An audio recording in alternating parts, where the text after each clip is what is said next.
கூற்று சென்னையில் ராஜாஜி தலைமையில் சைமன் புறக்கணிப்பு போராட்டத்தை நடத்த முடிவு செய்யப்பட்டது. காரணம் சைமன் குழுவில் உறுப்பினர் அனைவரும் வெள்ளையரே, அதாவது குழுவில் இந்தியரே இல்லை. இந்த கொஸ்டின் பார்த்தீங்கன்னா 10th ஹிஸ்டரி புக்கில் இருக்கு.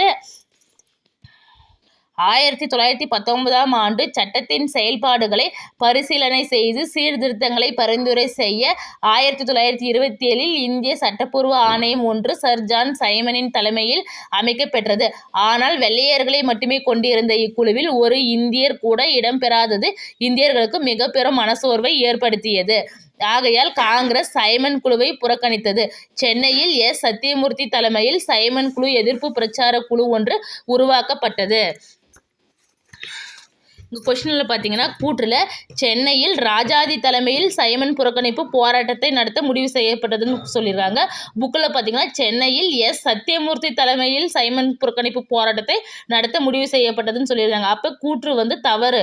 காரணம் பார்த்தீங்கன்னா சைமன் குழுவில் உறுப்பினர் அனைவரும் வெள்ளையரே, அதாவது குழுவில் இந்தியரே இல்லை. கரெக்டுங்க.